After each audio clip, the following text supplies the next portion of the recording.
마가복음 말씀을 계속하여서 이 사순절에 우리가 나누고 있고, 오늘 이 본문은 그 유월절 절기를 당하기 전에 예수님께서 베다니 마을에 그 나병 환자였던 시몬의 집에 들어가 제자들과 함께 식사하실 때 있었던 사건을 기록합니다. 우리가 읽은 이 본문을 이렇게 구절을 보면은 그 앞과 뒤에 예수님을 죽이려고 하는 음모가 진행되어지는 과정을 기록하고 있지요. 그 앞에 보면은 바로 이 유월절 절기를 당하기 전에 예수님을 잡아서 죽일 방도를 찾고 있는 대제사장과 그 서기관들의 그 음모가 기록되어져 있지 않습니까? 어떻게 하면은 사람들 가운데서 반발이 없이 밀란이 일어나지 않고 예수를 잡아서 죽일 수 있을까?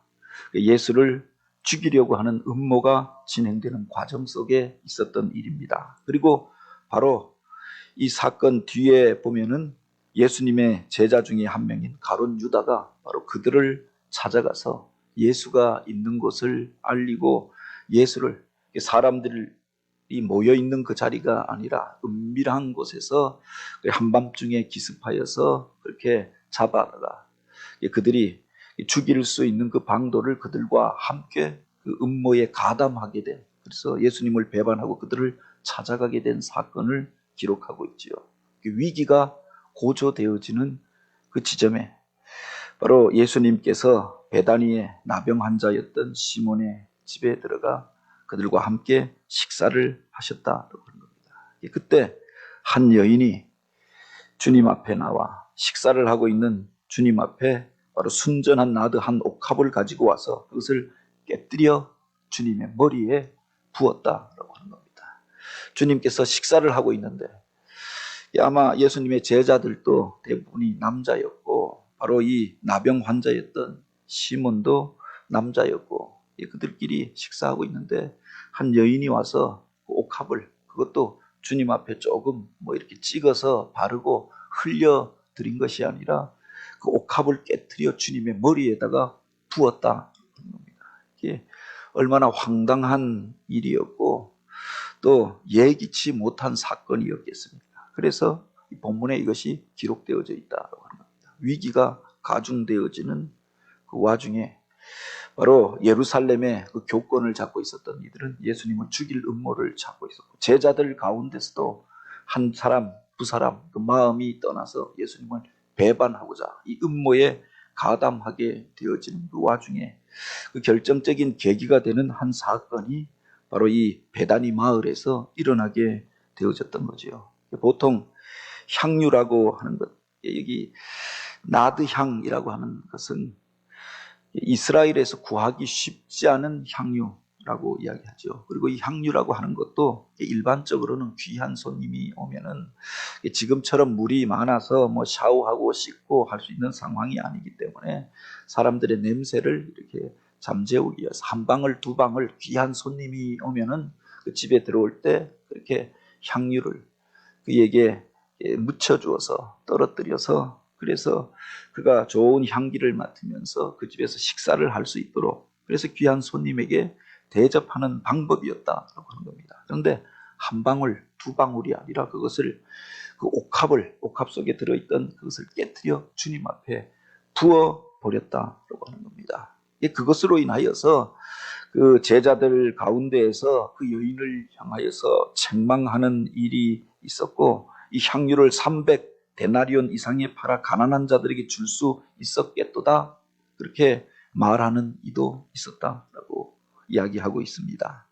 300데나리온, 한 데나리온이 노동자의 하루 품삯이라고 하면 최저로 잡아도 하루에 10만 원씩 하면 3천만 원 상당의 그 돈을, 그 귀한 향유를 주님 앞에 부었다고 하는 겁니다. 그것도 식사하는 와중에 주님의 머리에다가 그것을 부어버려서 많은 이들이 그것으로 인하여 황당해하고, 어떤 이들이 화를 내며 이 향유를 왜 이와 같이 아깝게 허비하는가 그를 책망하였고, 이 3천만 원이나 되어지는 그 돈을 한 군데에서 그렇게 쓸데없이 그렇게 머리에다가 부었는가?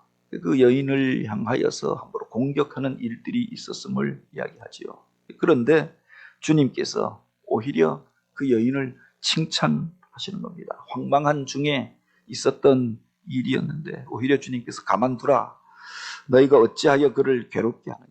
그가 내게 좋은 일을 하였느니라.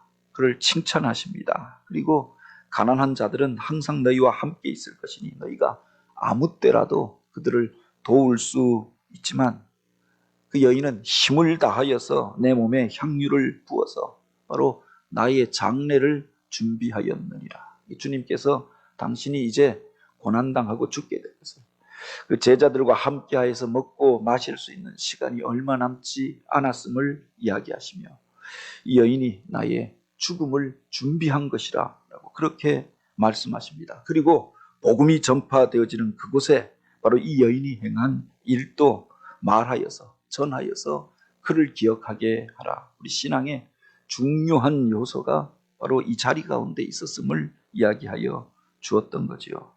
바로 이 이야기를 듣고 이 현장에 있었던 가룟 유다가 바로 그 식사 자리에서 일어나 나아가서 이제 예수님을 팔고자 하였다라고 하는 겁니다.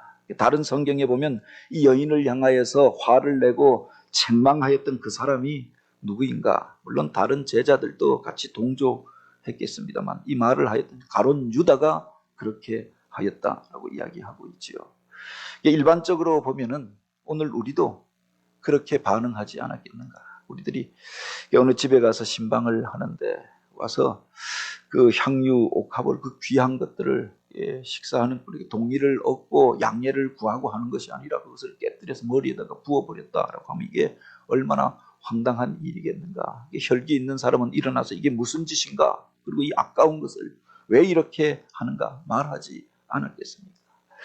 때때로 교회 안에서 어떤 이들이 헌신하고 또 주를 위하여서 또 봉사하고 섬긴다고 어떤 일들을 행할 때도 다른 이들이 판단하잖아요. 왜 그렇게 하는가? 꼭 그렇게 해야 하는가? 어떤 헌신과 어떤 섬김과 어떤 일들을 가지고도 교회 안에서 구설수가 되어지고 또 그것 때문에 시험거리와 갈등거리가 되어질 때가 얼마나 많이 있습니까? 이 일을 가지고 왜 주님께서는 오히려 그가 나에게 좋은 일을 하였다고 말씀하셨는가? 그리고 복음이 전파되어지는 곳에 왜 이 여인이 한 일도 전하라고 이야기하였느냐? 우리가 기억해야 할 것이 그 여인이 왜 이 향유 옥합을 깨뜨려서 주님 앞에 부어드렸을까라고 하는 겁니다. 그 집에 주님께서 찾아가게 된 이유가 있습니다. 이 베다니 마을이라고 하는 것은 주님께서 예루살렘에 오르시면 늘 머물고 또 사랑하는 이들을 만나던 마을이었습니다. 예루살렘에서 주무시지 아니하고 나아가서 베다니에서 머물고 다시금 예루살렘에 오르시고 그 고난주간에 예루살렘에 올라가셔도 베다니에서 머무셨던 것들을 보게 되지요. 특별히 주님께서 지금 식사를 하고 있는 집이 과거에 나병 환자였던 시몬의 집이라고 하였습니다. 주님의 그 생애 가운데서 나병 환자, 문둥병에 걸렸던 사람들을 깨끗하게 고쳐준 사건들이 여러 번에 걸쳐 있지 않았습니까? 그도 예수님을 통하여서 치유함을 받고 그래서 그 집에 머물러 살지 못하고 그 마을에 들어오지 못하였을 그 사람이 이제 치유함을 받고 깨끗함을 얻고 그 집에서 머물러 살게 되어지고 가장의 노릇을 하고 정상적인 삶으로 일상으로 돌아가게 되어졌던 거죠. 자신을 치유하였던 주님 앞에 감사의 마음을 담아서 이와 같이 그 주님을 대접하는 일들을 하게 되어졌던 것 아닙니까? 주님 앞에 감사하는 자리였다라고 하는 겁니다. 여기에 보면 이 여인의 이름이 기록되어져 있지 않지만 요한복음에 보면은 바로 주님 앞에 나와서 향유 옥합을 깨뜨려 주님 머리에 부었던 그 여인이 누구인가? 이 베다니에 살던 바로 나사로의 동생 마리아였다라고 기록하고 있죠. 그도 주님의 놀라운 은혜를 입었던 여인이었다라고 하는 겁니다. 하나밖에 없는 부모처럼 의지하던 그 오빠가 죽어서 그것 때문에 통곡하고 울고 있었는데 주님께서 찾아오셔서 죽었던 나사로를 살리시고 그래서 그가 회복되어져서 그 집으로 돌아오게 되었던 것 아닙니까? 주님의 놀라운 은혜를 입었던 그 여인이 이제 주님 앞에 감사함으로 나와서 자기의 가장 귀한 것들을 주님 앞에 쏟아 부어 드렸다. 그 속에 주님을 향한 감사의 고백이 담겨져 있었던 것 아닙니까? 주님께서 행하셨던 일들을 그냥 잊지 아니하고 대접하고자 하였고 가장 좋은 것들로 주님 앞에 드리고자 하였다고 합니다. 이 나드 향유를 한 방울 두 방울 주님 몸에 찍어 드리는 게 아니라 한 방울 두 방울 떨어뜨리는 정도가 아니라 이 모든 것들을 주님 앞에 다 부어 드려도 아깝지 않겠다 생각하는 그 믿음의 고백이 그 안에 있었던 거죠. 주님께서 그 마음을 아셨기에 그가 내게 좋은 일을 하였느니라 칭찬해 주셨던 것 아닙니까? 더하여 지금 주님께서 고난을 당하고 죽임을 예비하고 있었던 상황이었습니다. 물론 이 자리에 있었던 그 모든 사람들이 이 모든 일들이 되어지는 것들을 다 알고 있었던 것은 아니었습니다. 그러나 적어도 위기가 고조되어지고 있음은 느끼고 있었던 것 아닙니까? 예수님께서 예루살렘에 올라가 성전 정화 사건을 일으키십니다. 대제사장의 무리가 나와 예수님을 향하여 내가 무슨 권위로 이와 같은 일들을 하느냐 예수님을 향하여 항의하고 대적하는 말들을 합니다. 예루살렘에 이른바 고관들이 차례차례 찾아와서 예수님을 시험하고 예수님에 대하여서 이렇게 저렇게 묻고 탐문하는 일들이 있었고 그들이 예수님을 향하여서 죽일 방도를 찾는다. 제자들도 이미 알고 있지 않았겠습니까? 그러니 그 뒤에 보면은 유다가 이 자리에서 일어나 이제 그들을 찾아가서 내가 예수를 죽일 방도를 알고 있노라. 그들을 찾아가 예수님이 있는 곳을 알리고 고발하고 고변하는 일들을 하게 되었다고 합니다. 고난이 다가오고 있었고 위기가 고조되어지고 있었고 죽음을 예비하던 그날 바로 이 여인이 바로 주님 앞에 최상의 헌신을 드리고자 하였던 거지요. 이 시간이 지나고 나면 이 기회가 지나고 나면 주님 앞에 헌신하고 그 사랑의 고백을 올려드리고 감사의 마음을 전할 수 있는 기회가 없어질 것이라고 생각하였던 거죠. 그래서 주님께서 바로 우리 곁을 떠나게 된다고 하면은 그 전에 내가 가지고 있는 가장 좋은 것들로 그 사랑의 고백을 드리고 감사의 마음을 전하고자 하였던 거죠. 그래서 주님 앞에 그것을 깨뜨려 주님 앞에 부어 드렸다. 남김없이 주님 앞에 헌신할 수 있는 기회가 또 언제 있겠는가? 그 기회를 그는 하나님 앞에 헌신의 기회로 우리 주님 앞에 자신의 가장 좋은 것들을 부어드리는 기회로 삼았다. 주님께서 그를 향하여서 그가 내 장사를 준비하였노라. 앞으로 되어질 일들을 아시고 바로 그 일을 준비하는 일로 받아들이고 그를 축복해 주셨던 것 아닙니까? 더하여서 그가 그냥 부어드린 것이 아니라 향유를 담는 옥합을 깨뜨려서 부어드렸다고 하였습니다. 그냥 향유를 담는 그 그릇과 그 항아리가 있다고 하여도 그것 자체가 귀하지 않겠습니까? 그런데 여기에 보면 옥합 속에 그것을 가지고 있었다. 그것 자체도 귀하고 가치 있는 것 아닙니까? 그런데 그것을 깨뜨려서 주님 앞에 부어드린 것, 이게 또한 놀라운 일들이 아닙니까? 아니 그 아까운 옥합은 왜 깨뜨려서 주님 앞에 부었는가? 이것을 가지고 제자들도 또 시비하지 않았겠습니까? 근데 그 속에 사실은 결단의 의미가 같이 담겨져 있는 것이요.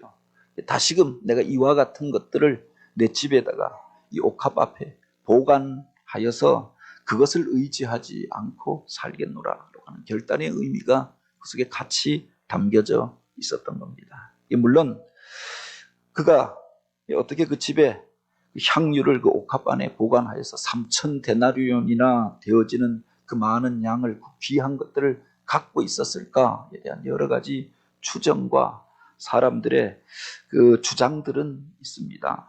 보통 귀부인들이라고 하면 부잣집이라고 하면 보석도 가지고 있을 수 있고 옥합을 가지고 있을 수도 있고 향유를 그렇게 그만큼 집안에 가지고 있을 수도 있었겠죠. 그런데 여기 보면은 예수님의 제자들이 그를 향하여서 책망하고 화를 내고 비난하잖아요. 함부로 그를 대하고 있는 것들을 보게 됩니다. 높은 신분에 있는 여자가 아니었고 귀부인이 아니었고 부자가 아니었다라고 하는 것을 알 수 있지 않습니까? 예수님의 제자들이 무슨 대단한 사람, 높은 사람도 아닌데 그 천한 사람들이 갈릴리에서 왔던 그 가난한 사람들이 그 여인을 향하여서 함부로 대하고 함부로 말하고 있는 겁니다. 천한 그 신분에 있었던 여인이라고 하는 것을 알 수가 있는데 그가 어떻게 이런 향유 옥합을 가지고 있었을까? 이것을 일반적인 집에 가지고 있다라고 하면 귀부인이 아니다라고 하면은 몸을 파는 여인이었을 것이다라고 추정해 볼 수가 있는 거지요. 다른 그 성경에 보면 그 마리아에 대하여서 소개하기를 바로 그가 그 이전에 7 귀신에 들렸던 여인인데 주님께서 그를 깨끗하게 하여 주셨다라고 하였습니다. 7 귀신이 들려서 정신병을 앓았던 상처를 가졌던 여인이었는데 주님께서 그를 고쳐주셨다라고 하는 겁니다. 깨끗하고 새로운 삶을 살게 해 주셨던 거죠. 그 가족들을 향한 감사가 있었고 주님이 행하셨던 일들을 향한 그 감사의 마음을 담아 주님을 찾아왔습니다. 나를 고치시고 나를 구원하신 주님을 향하여서 바로 이와 같은 감사와 헌신의 마음을 담아서 그 향유를 주님 몸에 부었다고 하는 겁니다. 그런데 바로 이 향유 옥합을 왜 깨뜨렸는가? 과거에는 그가 이 정신병에 걸리고 상처를 받을 수밖에 없는 어떤 그 한과 아픔을 많이 가진 여인이지 않았겠습니까? 그를 주님께서 고쳐주시고 새로운 삶을 살게 해 주셨던 거죠.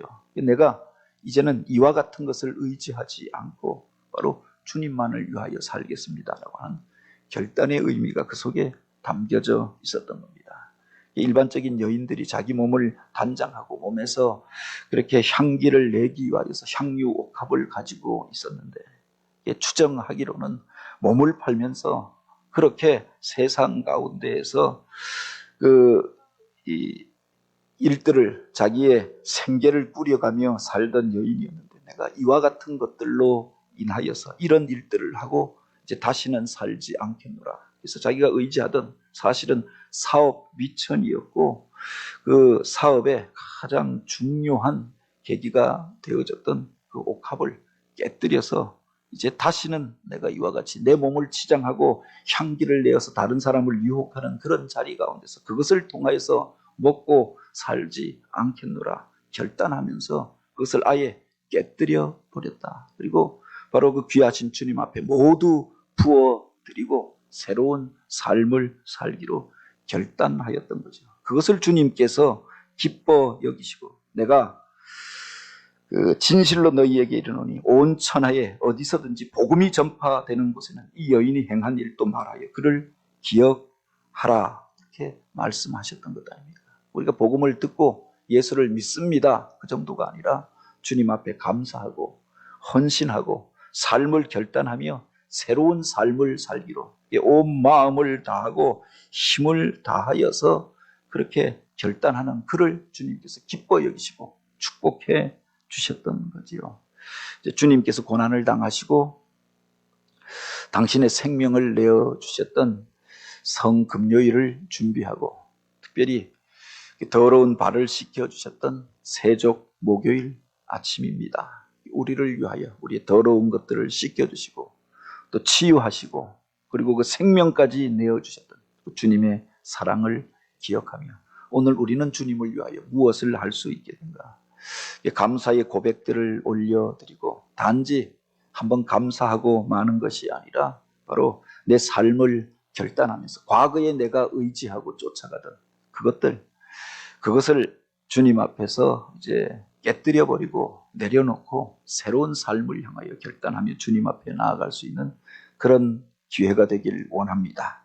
과거의 것들을 버리지 못하였던 사람들, 대제사장과 서기관, 예수님께서 먼저 찾아가서 그들 안에 있었던 잘못된 것들에 대하여 책망하고 말씀하시지 않았습니까? 그것을 버리지 못하고 결단하지 못하였으니 예수님을 죽이고자 하였던 거죠.